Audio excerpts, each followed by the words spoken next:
குருடரெல்லாம் பார்க்கணும், முடவரெல்லாம் நடக்கணும், செவிடரெல்லாம் கேட்கணுமே, சுவிசேஷம் சொல்லணுமே. குருடர் எல்லாம் பார்க்கணும், முடவரெல்லாம் நடக்கணும், செவிடரெல்லாம் கேட்கணுமே, சுவிசேஷம் சொல்லணுமே,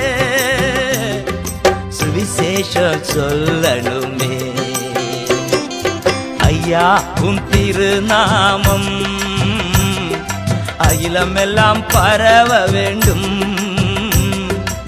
ஆறுதல் உம் வசனம் அனைவரும் கேட்க வேண்டும். ஐயா உம் திருநாமம்